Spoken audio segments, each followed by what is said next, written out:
Bismillahirrahmanirrahim. Assalamualaikum warahmatullahi wabarakatuh. Teman-teman, pada pertemuan kali ini yang terakhir itu kan kita bahas mengenai tahapan dan metode pengembangan berbasis masyarakat. Nah, setelah kita mengetahui metodenya, kita akan membahas sebenarnya bagaimana teknik memahami, kemudian melibatkan dan merumuskan aspirasi masyarakat. Tetapi sebelum itu saya tiba-tiba merasa ada materi yang harusnya dimasukkan atau harusnya teman-teman ketahui, sehingga materi itu saya masukkan di sini. Jadi sebelum kita mengetahui teknik-teknik tersebut, baiknya kita mengetahui dulu seperti apa pendekatan yang bisa kita pilih atau yang bisa kita gunakan dalam melaksanakan program pengembangan masyarakat. Nah, ada tiga pendekatan yang akan kita bahas pada pertemuan ini. Tapi ketiga pendekatan tersebut tidak kita bahas secara detail, melainkan cuma gambaran umumnya saja. Jadi teman-teman mengetahui bahwa dalam pelaksanaan program pengembangan masyarakat itu ada tiga konsep atau tiga pendekatan yang bisa kita gunakan. Oke, langsung saja kita mulai. Nah, setelah itu baru kita masuk ke teknik memahami masyarakat. Oke, pertama kita flashback dulu ya tentang selalu macet di awal. Oke, tentang pengembangan masyarakat. Apa itu pengembangan masyarakat? Ada 4 keyword atau ada 4 penekanan pada definisi pengembangan masyarakat. Yang pertama yaitu pemberdayaan potensi-potensi masyarakat, kemudian merupakan proses yang berkesinambungan atau berkelanjutan, lalu harus memberikan penekanan pada konsep kemandirian, dan bertujuan untuk memperbaiki kondisi untuk mencapai kualitas hidup yang lebih baik. Nah, seperti yang kita bahas sebelumnya, community development dengan segala kegiatannya dalam pembangunan menghindari metode kerja doing for the community, tetapi mengadopsi metode kerja doing with the community. Nah, ada 3 bentuk utama atau 3 pendekatan, 3 model yang dapat kita eksekusi, dapat kita laksanakan dalam community development. Pertama itu ada self-help, kemudian technical assistance, lalu conflict approach. Nah, pertama konsep self-help. Dari artinya saja, self-help itu apa? Mandiri ya, mampu menolong diri sendiri gitu. Secara bahasa kan dia self-help itu artinya Anda menolong diri sendiri, atau self-service, melayani diri sendiri. Jadi seperti itu dari apa arti katanya. Nah, konsep ini atau self-help ini percaya bahwa masyarakat itu mampu, masyarakat akan, dan masyarakat seharusnya berkolaborasi sesamanya untuk menyelesaikan persoalan komunitas. Jadi self-help ini meyakinkan, mempercayai bahwa masyarakat ini mampu, walaupun tidak ada intervensi dari pihak luar, seharusnya mereka mampu bersama-sama berkolaborasi menyelesaikan persoalannya.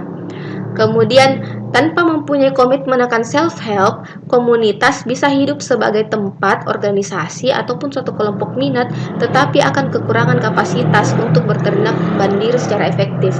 Kalau tidak ada mindset self-help pada diri masyarakat, kenapa dikatakan kekurangan kapasitas? Karena mereka tidak ingin bersikap mandiri, artinya manja gitu loh, kayak selalu mengharap ada bantuan dari orang lain, seperti itu. Mungkin ini ada pertanyaan ya di pekan-pekan sebelumnya, bagaimana Bu kalau misalnya masyarakat sendiri yang menginisiasi? Nah, itu implementasinya dari konsep self-help ini, karena person atau orang yang menginisiasi tersebut sudah memiliki mindset ini. Mindset apa? Mindset bahwa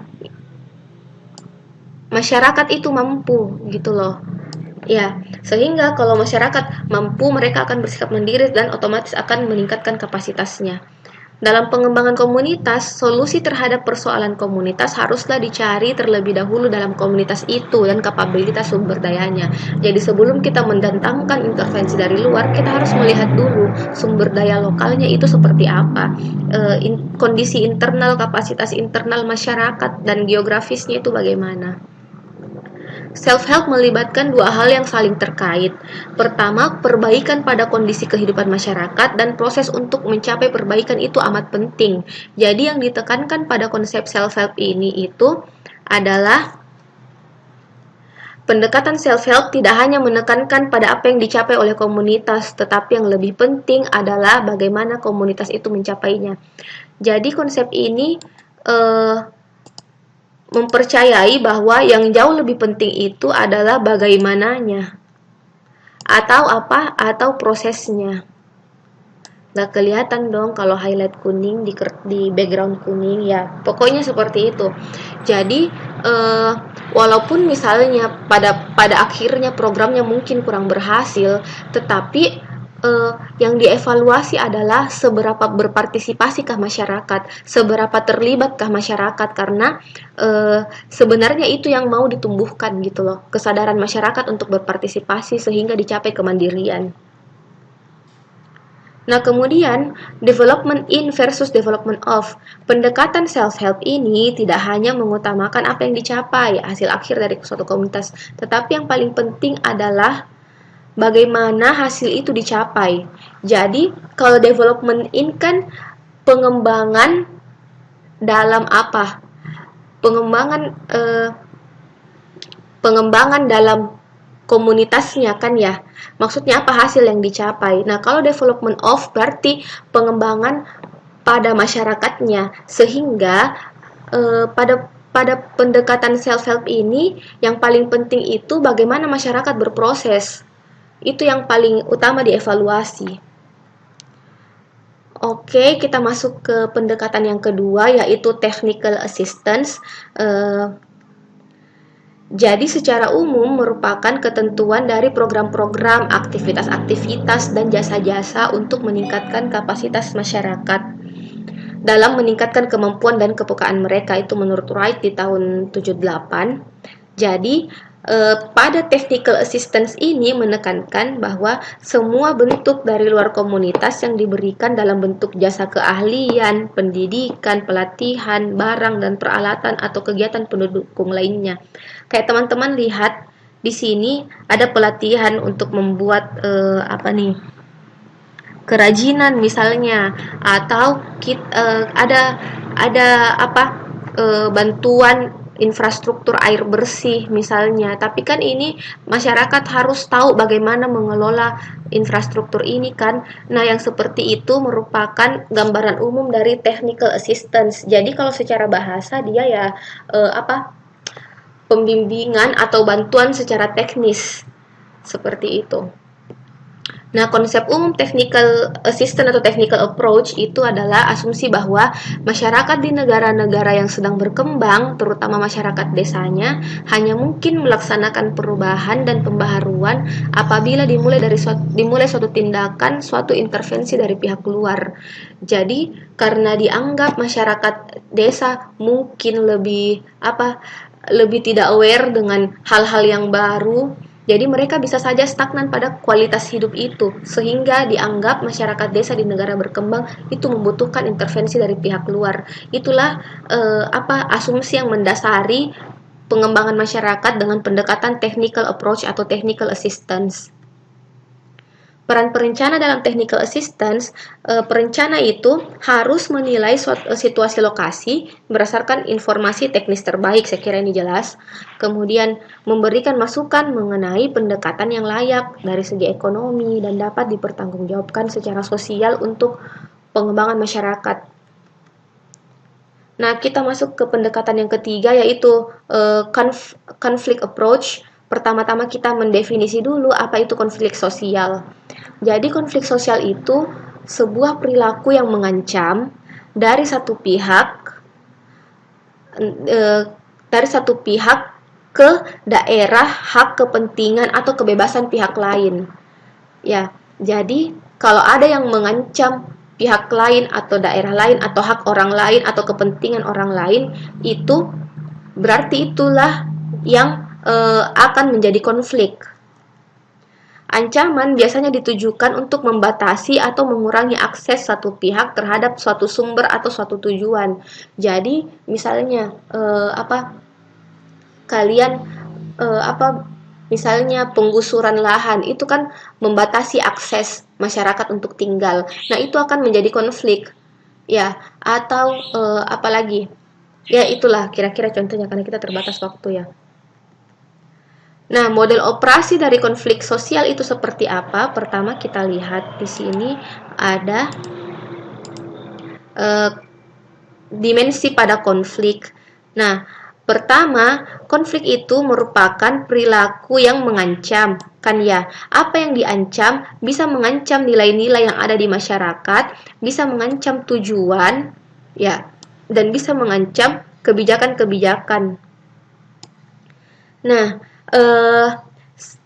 konteksnya itu ada di sini, ya. Konteks perilaku mengancamnya itu ada di sini. Kemudian, konflik ini biasanya menghasilkan apa? Paling sering pertama kali pasti menghasilkan ini, territorial tension atau ketegangan wilayah. Ya, jadi kalau ada konflik dalam suatu wilayah itu akan terasa ketegangan di situ. Tetapi setelah konflik mereda atau walaupun selama konflik itu tentunya akan menghasilkan new behavior atau perilaku yang baru. Nah, ketika pengembangan masyarakat menggunakan pendekatan conflict approach, itu diharapkan dapat menghasilkan perilaku baru yang lebih positif atau mendukung peningkatan kualitas hidup masyarakat. Orientasi nilai dari pihak yang berkonflik terkadang tidak bertujuan pada nilai normatif yang netral. Jadi karena dia mementingkan kepentingan sendiri kan, jadi nggak netral gitu karena mereka mementingkan kepentingan masing-masing. Penilaian baik buruk konflik akan bergantung pada komunitas atau pribadi. Nah, konflik itu tidak selamanya buruk ya. Sebagai seorang perencana itu teman-teman bisa menganggap bahwa bisa melihat bahwa konflik itu juga ada fungsinya. Menurut Coaster, fungsi konflik itu ada beberapa. Yang pertama, konflik memungkinkan perselisihan internal dan ketidakpuasan muncul ke permukaan dan kelompok untuk mengatur kembali dirinya atau membuat kesepakatan atas ketidakpuasan.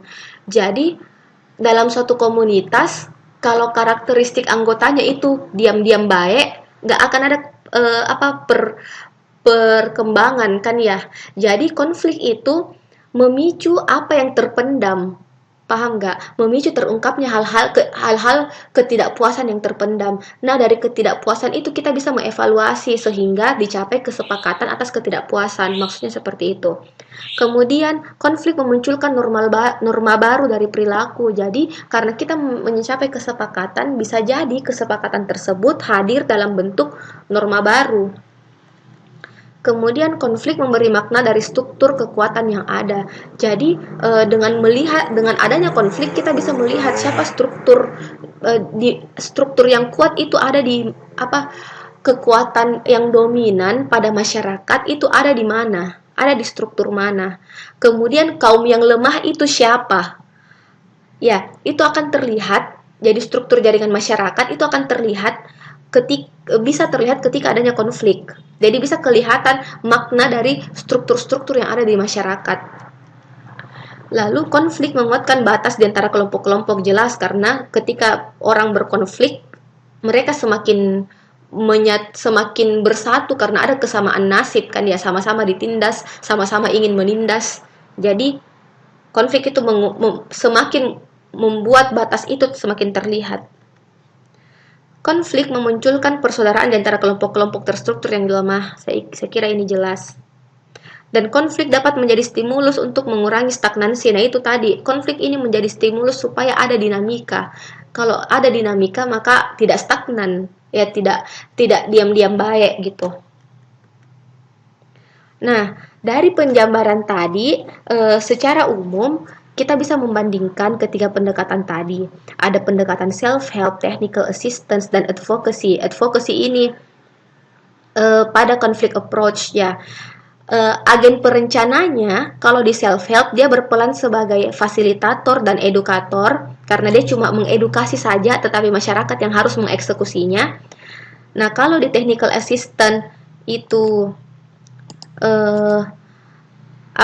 agentnya itu berperan sebagai penasehat dan sebagai konsultan karena dia yang tenaga ahlinya. Kemudian kalau di conflict approach, agentnya itu berperan sebagai organizer atau yang mengatur dan mengadvokasi. Ya. Kemudian prosesnya itu self help orientasinya itu ya self help ini pada proses kan ya. Jadi walaupun lambat masyarakat menyadari, walaupun lambat masyarakat memahami, nggak apa-apa karena pendekatan ini memang orientasinya proses. Nah, kalau technical assistance orientasinya adalah ini, pelatihan. Nah, kalau di advocacy atau conflict approach orientasinya adalah keduanya proses dan latihan-latihan. Typical client atau siapa yang masyarakat seperti apa yang biasanya menjadi target pada masing-masing pendekatan. Kalau self help itu adalah masyarakat middle class atau kelas menengah karena secara kapasitas pengetahuan, kapasitas sumber daya, kapasitas kemampuan itu mereka middle ya, sehingga kemungkinan untuk mandiri itu cukup tinggi. Nah, kalau technical assistance biasanya kliennya atau masyarakat targetnya adalah ini Thomas, tokoh masyarakat atau para leader atau ini administrator. Kemudian kalau advocacy biasanya target masyarakatnya adalah kaum-kaum miskin dan kaum minoritas.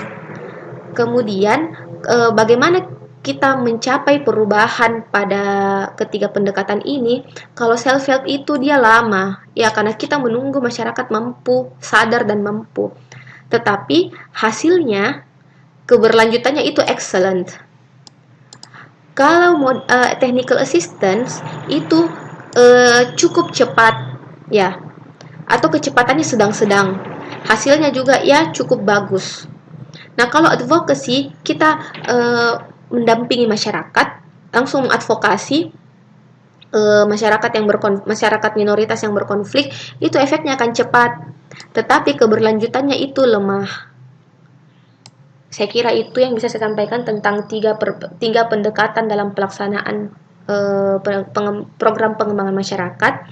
Kita masuk ke materi kita yang sebenarnya, yaitu teknik memahami masyarakat. Jadi ketika kita akan melaksanakan program pengembangan masyarakat itu harus kita pahami, harus kita libatkan, dan harus kita rumuskan aspirasinya. Nah, dengan demikian kita bisa mencapai tujuan pengembangan masyarakat, sehingga pada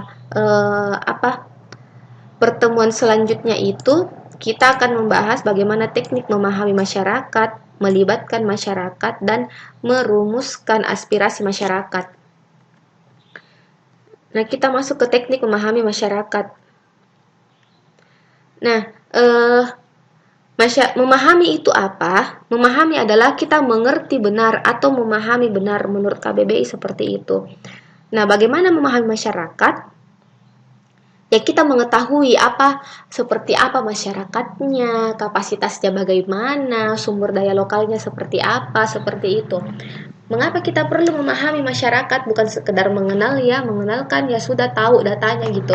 Tetapi kita perlu memahami mereka, sense-nya mereka seperti apa, preferensinya mereka bagaimana. Itulah yang dimaksud dengan memahami masyarakat.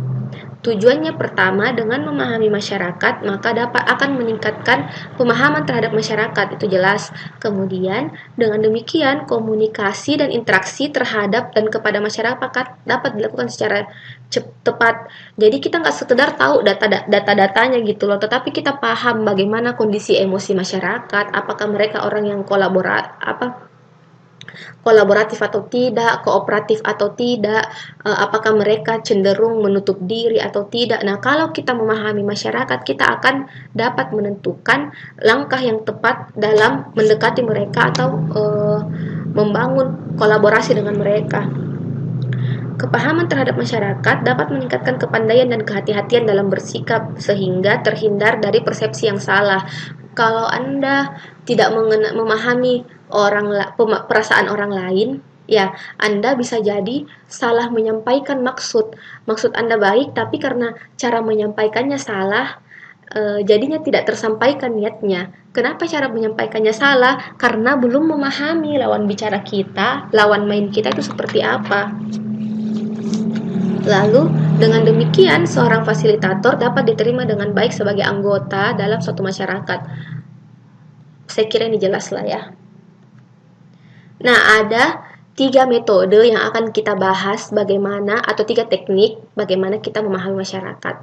Pertama itu participatory rural appraisal, kemudian social mapping, dan yang terakhir participatory mapping. Yang pertama itu PRA, definisinya adalah participatory rural appraisal merupakan salah satu bentuk tertentu dari penelitian kualitatif yang digunakan untuk mendapat pemahaman yang mendalam tentang situasi komunitas. Jadi yang ditekankan pada metode ini, kalau Anda memilih metode ini berarti Anda sedang ingin mencari atau memahami situasinya, situasi komunitasnya. Lingkup kegiatannya, pertama Anda pasti pemetaan wilayah dan kegiatan yang terkait dengan topik penilaian. Kemudian analisis keadaan, misalnya keadaan di masa lalu itu seperti apa. Kemudian identifikasi mengenai perubahan-perubahan. Ya, ini pertama keadaan masa lalu. Lalu identifikasi akar permasalahan dan alternatif. Kemudian Anda melakukan analisis SWOT terhadap semua alternatif solusi yang ada. Pemilihan alternatif pemecahan masalah yang paling layak atau dapat diaplikasikan, dapat dilaksanakan, efisien diterima oleh sistem sosialnya. Jadi, yang ditekankan di participatory rural appraisal ini, itu dia mengidentifikasi akar permasalahan. Ya, seperti itu. Kemudian, lingkup kegiatannya juga rincian stakeholder dan peranannya seperti apa, kemudian melakukan analisis situasi, dan juga melakukan analisis masalah. Bagaimana kita melakukan PRA? Kita membuat matriks prioritas masalah. Pertama, dengan membentuk kelompok diskusi dengan peserta maksimal 30 orang. Para peserta dalam pertemuan ini sebaiknya mewakili semua kelompok masyarakat, seperti FGD begitu ya, pesertanya. Lalu jelaskan tujuan dan aturan main. Kemudian, sediakan selembar kertas dan ajukan satu pertanyaan saja. Pertanyaannya adalah, menurut Anda, apa masalah yang paling dirasakan masyarakat selama 1 tahun terakhir? Berikan kesempatan pada masing-masing masyarakat untuk menjawab pertanyaan. Setelah itu, Anda membuat daftar masalah yang telah dituliskan oleh masyarakat pada selembar kertas tadi. Kemudian berilah kesempatan kepada partisipan untuk mengklarifikasi jawaban dari partisipan lain. Jadi misalnya nih, ada orang yang merasa ada kelompok yang merasa bahwa masalah utama itu adalah kenakalan remaja. Ya, remaja yang suka coret-coret dinding atau pintu rumah dan seterusnya, pintu ruko. Nah, itu diklarifikasi dari partisipan lain. Jadi misalnya yang menjawab itu adalah partisipan A. Nah, Anda konfirmasi ke partisipan B, bagaimana pendapat partisipan B terhadap kenakalan remaja. Terus misalnya partisipan B merasa masalah yang paling sering 1 tahun terakhir itu hubungan seks pranikah. Nah, masalah ini dikonfirmasi ke partisipan A dan partisipan C, bagaimana masalah hubungan seks pranikah itu. Jelas ya. Kemudian berilah tanda bintang pada kolom seberapa sering masalah. Mintalah masyarakat mendiskusikannya. Mereka dapat memberikan 5 bintang untuk masalah yang sangat sering terjadi dan 1 bintang untuk masalah yang sangat jarang terjadi. Contohnya seperti apa? Seperti ini. Jadi masyarakatlah yang memberikan istilahnya rating gitu loh, kayak ini ternyata dari sini yang paling sering terjadi itu kemacetan lalu lintas ya, sementara masalah-masalah lain dianggap ya tidak terlalu sering, dan yang paling tidak sering ternyata lingkungan yang kotor menurut contoh ini. Nah, setelah itu partisipan diminta memberikan tanda pada kolom seberapa serius. Partisipan diminta untuk mendiskusikan berapa bintang yang akan mereka berikan. Ketentuan pemberian bintang sama seperti kolom sebelumnya. Jadi, Kalau yang pertama itu, jadi secara singkat, pertama kan kita mencatat masalahnya, kan ya. Kemudian Anda melihat frekuensinya. Ya, di sini frekuensi artinya yang paling sering terjadi tuh yang mana sih? Nah, kemudian setelah Anda merating frekuensinya, Anda mengajak masyarakat untuk merating atau menilai seberapa serius. Ya, jadi bisa saja walaupun paling sering kejadiannya itu macet, tetapi ternyata macet itu bukan persoalan serius. Nah, ternyata hubungan seks pranikah walaupun bintangnya 3, artinya tidak sering-sering amat terjadi, tapi menurut masyarakat itulah yang paling serius. Begitulah matriks prioritas masalah ini. Fasilitator melakukan perhitungan suara dengan menjumlahkan bintang yang terdapat pada kolom 2 dan 3 sesuai masing-masing masalah.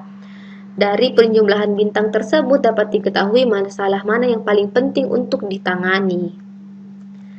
Nah, dari sini kan ketahuan setelah kita mengisi mengisi kolom frekuensi masalah dan kolom tingkat keseriusan masalah itu dijumlahkan, kan ya. Ini dijumlahkan. Ya, ini dijumlahkan. Kemudian didapatlah angka-angka ini. Nah, ternyata masalah yang paling penting ditangani itu ada 2, yaitu seks pranikah dan banyaknya anak jalanan. Apa salah anak jalanan? Ya, jadi seperti itu teman-teman. Sehingga dengan demikian Anda tahu gitu masyarakat ini butuh didampingi dalam masalah yang mana. Nah, kalau dari contoh ini ternyata masyarakat butuh didampingi dalam soal masalah hubungan seks pranikah dan ini banyaknya anak jalanan. Ya. Yang kedua itu metode social mapping. Social mapping ini suatu kegiatan yang dilakukan untuk kenali kondisi sosial budaya masyarakat atau kegiatan orientasi sosial dan wilayah. Tahapan ini mencakup beberapa kondisi antara lain nilai-nilai yang dianut masyarakat secara dominan, kemudian kekuatan-kekuatan sosial yang mampu mendatangkan perubahan kayak siapa Thomasnya gitu loh, siapa tokoh masyarakatnya. Kemudian karakteristik masyarakat, khususnya dalam menanggapi intervensi sosial, masyarakat itu open-minded atau tidak, masyarakatnya ini konservatif atau tidak. Ya, lalu pola informasi, bagaimana jejaring di masyarakat gitu loh. Biasanya informasi itu mengalir dari siapa ke siapa, seperti itu. Kemudian media dan sumber belajar yang digunakan oleh masyarakat. Masyarakat ini biasanya dapat info dari mana? Apakah dari toa masjid atau dari grup WhatsApp RT? Itu juga bisa kita peroleh dari social mapping. Dan faktor lingkungan apa yang berpengaruh terhadap sikap dan perilaku masyarakat. Melalui pemetaan sosial diharapkan menghasilkan data dan informasi mengenai apa? Bisa data demografi ya. Kemudian data geografi, lalu data psikografi ini terutama seperti ini ya, data nilai-nilai dan kepercayaan yang dianut, mitos-mitos, kebiasaan masyarakat. Sudah 30 menit teman-teman, kita lanjut ya, punten. Nah, kebiasaan, kemudian adat istiadat, pola hubungan sosial dan pengalaman masyarakat. Kemudian bisa juga kita dapatkan jejaring komunikasi, jadi media yang dikenal dan digunakan, bahasa, kemampuan baca tulis, orang yang dipercaya dalam komunitas itu, kemudian tempat memperoleh informasinya dari mana, seperti itu. Oke, jadi social mapping ini nanti teman-teman bisa melakukan pendalaman sendiri ya, seperti apa teknik-teknik secara spesifik yang dilakukan dalam melakukan social mapping. Ya, kita lanjutkan ke participatory mapping. Jadi ini secara bahasa artinya apa? Pemetaan partisipatif ya. Oke, teman-teman ada kebayang gitu kira-kira seperti apa. Nah, participatory mapping itu dapat digunakan untuk membantu masyarakat dalam mengidentifikasi area mana di lingkungan mereka yang memiliki atau terjadi masalah.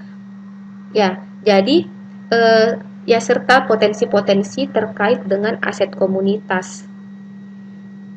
Aset komunitas, ya, oke.